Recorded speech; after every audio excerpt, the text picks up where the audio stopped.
As a quick precursor to this episode, I would love to invite you to attend the autumn edition of my in-person event, Dare Greatly in the Coaching Arena, which will be held on Friday the 8th of November in Barnes, southwest London. It's a 5-minute walk from Barnes Station, and there's also a free car parking place on site. So it's the best of both worlds. We will be preparing and planning for your best ever 2025, and you will leave with that vision and strategy for your next 12 months with a newfound sense of connection and focus. We will be harvesting your present and planting the seeds for a profitable and joyful 2025, allowing your business goals to bloom with ease. I'm very excited to be bringing the warmth of the season and all of those beautiful colours and everything we can learn from shedding what no longer serves us and preparing for spring. Embrace the seasons of change and join me on 8th of November to Dare Greatly in the Coaching Arena. Do not worry if you don't know anyone. I will ensure that you feel welcome from the moment you arrive until the moment you leave. I cannot wait to see you there, and grab the link now in the show notes. Hello and welcome to Women in the Coaching Arena podcast. I'm so glad you're here. I'm Lott, a business mentor and ICF accredited coach, and I help coaches to build brilliant businesses. I know that when you prepare to enter the arena, there is fear, self-doubt, comparison, anxiety, uncertainty. You can tend to armor up and protect yourself from vulnerability. In this podcast, I'll be sharing honest, not hype, practical and emotional tools to support you to make the difference that you're here for. Dare greatly, you belong in this arena. Hello, welcome to the 84th episode of Women in the Coaching Arena. Today I am excited to cover a topic which I cannot believe I haven't covered before, which is how to get clients using LinkedIn.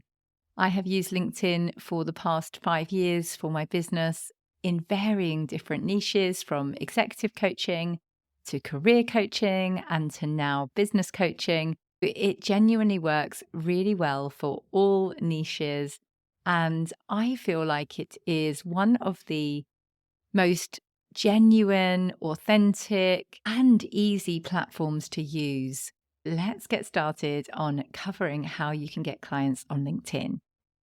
Many people believe that LinkedIn is professional and a place to share your CV and really official stuff. But when you get to know it, it really is a wonderful place to be, where you can show your full expression of yourself.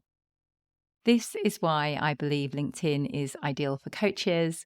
Unlike other social media, LinkedIn is especially designed for networking, which means there are tools to make this so easy for you to find your ideal client. Like I've mentioned, whether your coaching niche is leadership, career, wellness, or business, the professionals who need your help are on LinkedIn and ready to engage if you know exactly how to find them. It also has a really strong organic reach, although they do, like every social media platform, change their algorithm every now and then. They definitely did some changes about 2 to 3 weeks ago because me and my clients had all noticed the difference. But actually, it seems to have really picked up now. So I think whatever they did, they seem to have undone, because mine and my clients' posts are now reaching way higher numbers. Whether that was just because we had taken August off a little bit and been less active, were penalized for that, who knows? Let's talk about optimizing your LinkedIn profile to attract clients. The most important part of your LinkedIn profile is your headline, which is your one sentence of what you do underneath your photo. But instead of saying leadership coach or career coach, try and be something more specific, like I help fashion professionals change career. Something that says exactly who you help and how. Be as direct as you can with who you help and the transformation that you offer. Sadly, people can't really look at your job description and understand that you help people like them. So this element is super important. The next most important part of your profile is your photo. So you need a really good photo of your face and shoulders.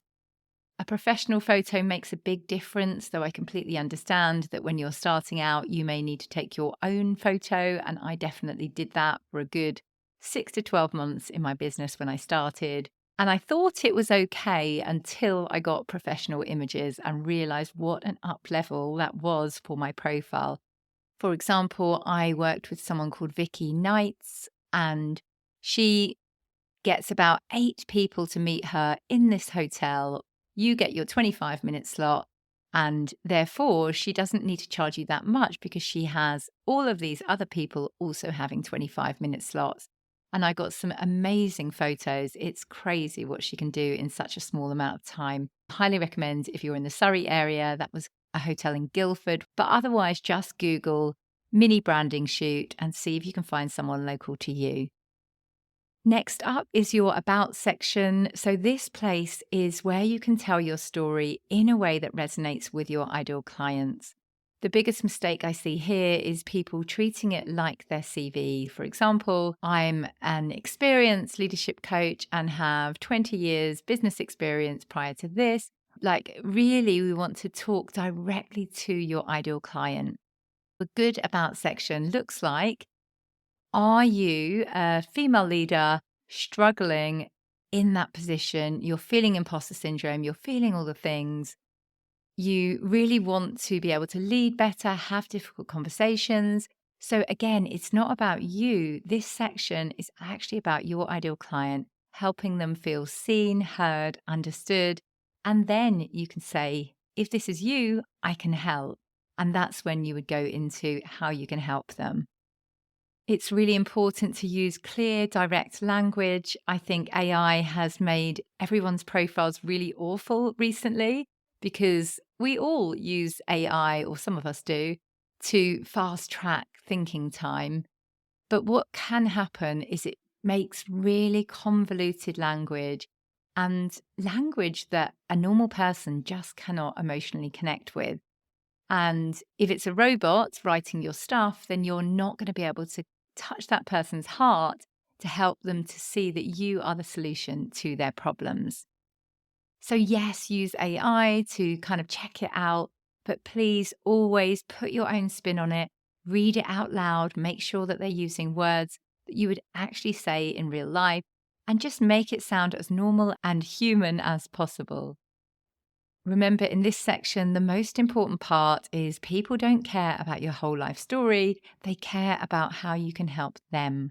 So while storytelling is super powerful, ensure that your clients can see themselves in your story rather than this part of your profile be about you. Scrolling down your profile, we then will get to the experience and services section, highlight your coaching experience here, any programs, success stories, any previous jobs that you may have worked with. I think it's still useful to have them there so people can see your background.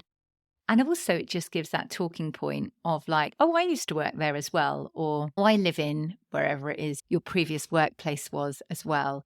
So as much and as full as your profile will enable people to connect with you on lots of different levels. The last important section I will cover is a link to where people can find you. This link is usually found underneath your headline. This is your call to action. That might be a discovery call link to a Calendly, perhaps. It might be a lead magnet link if you have created a lead magnet. A lead magnet is a free resource that attracts your ideal client into your email list. So really think about what would be the best use. If that's your website, that's absolutely fine. Okay, you now have a really strong LinkedIn profile. Let's start with building authority through your content. The best way to build authority online is through free content that is valuable to your ideal client. LinkedIn loves posts that are genuine, not AI developed. Anything that you can inject with your own personality is brilliant. Real stories do super well on LinkedIn. Let's now cover 3 things you can do to create great content on LinkedIn. The first is consistent posting.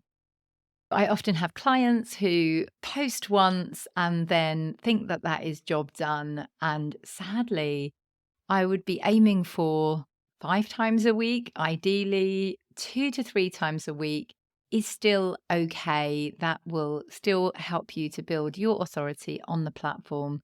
But as often as possible, and certainly every week, is really good to remind people that you exist. It also really helps the algorithm. The LinkedIn algorithm, like any other social platform, wants you to be on the platform. They will favor people who use it more often and people who actually engage in other people's content as well. But it's not a matter of post and ghost. It's a matter of actively building relationships. Relationships build your business. So do invest in building them. If you're thinking about what type of thing to post, then stories from your coaching sessions without breaking confidentiality. Industry trends work really well. Mindset shifts you've experienced personally or with clients. Polls do really well on LinkedIn. Video is starting to get favored on LinkedIn as well. Currently, it's not a video heavy platform like Instagram, but it is going that way. Carousels are doing well. They're the ones that you scroll across and read someone's story, for example, on lots of different slides. There's lots of ways of making it really exciting. My favorite part about LinkedIn, though, is that you don't need to add any photo if you don't want. If you're just got a quick thought and you want to share it, you get to literally post just text. And I do this often and it does really well. So you don't always need an image. And that's why it's my favorite platform versus Instagram or something along those lines that is just so much more visual. Nothing's quick. It's all about things looking good.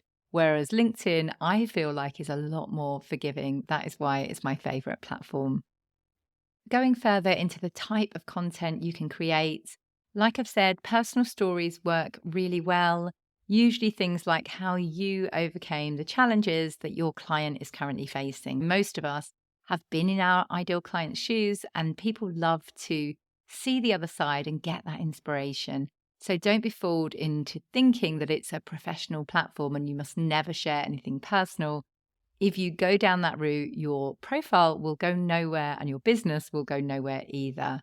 I don't believe that you can build a coaching business with no personality involved at all. And the profile reviews that I do and where I see people go, 3 tips to speak up in meetings, they do okay, but unless they've got some personal thing weaved into them, they aren't likely to really connect with your ideal client.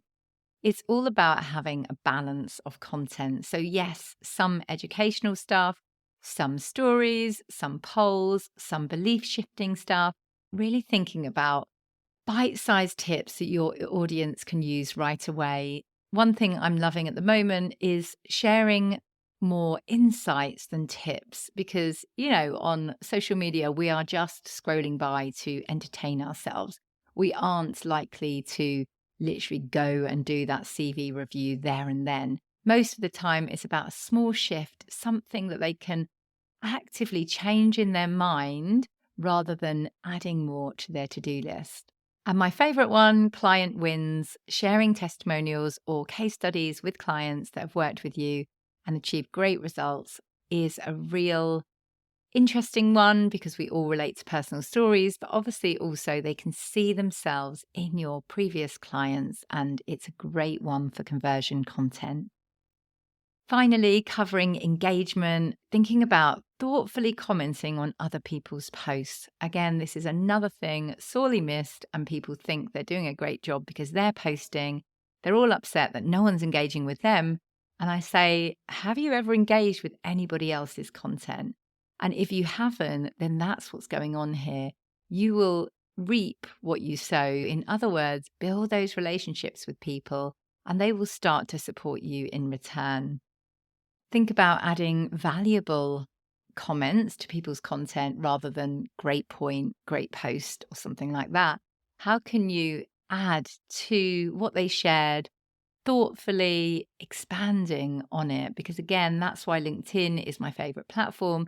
There seems to be really genuine conversations and people actively building, learning.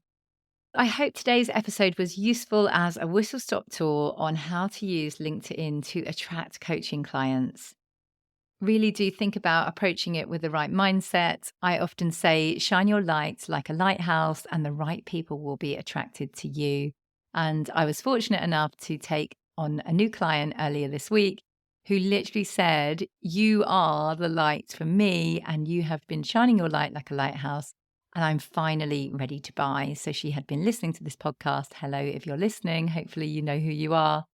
And reading all my emails and really in my world.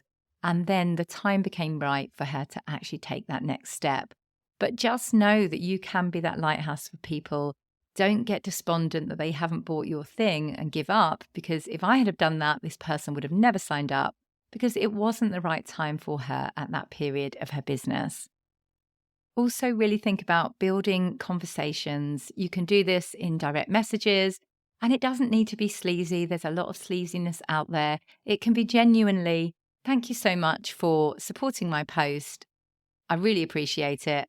How's your day? It doesn't have to be weird. It can be genuine conversation. That extra part of posting, but also building extra conversations, will lead to more conversions.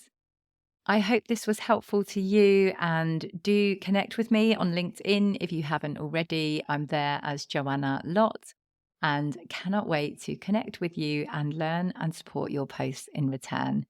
Until next time, trust yourself, believe in yourself, and be the wise gardener who keeps on watering the seed. Thank you so much for listening to this episode of Women in the Coaching Arena.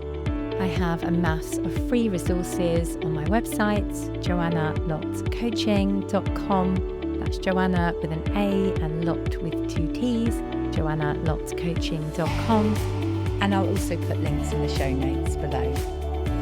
Let me know if you found this episode useful, share it with a friend, and leave me a review, and I will personally thank you for that. Remember to trust yourself, believe in yourself, and be the wise gardener who keeps on watering the seed. Get into the arena, dare greatly, and try.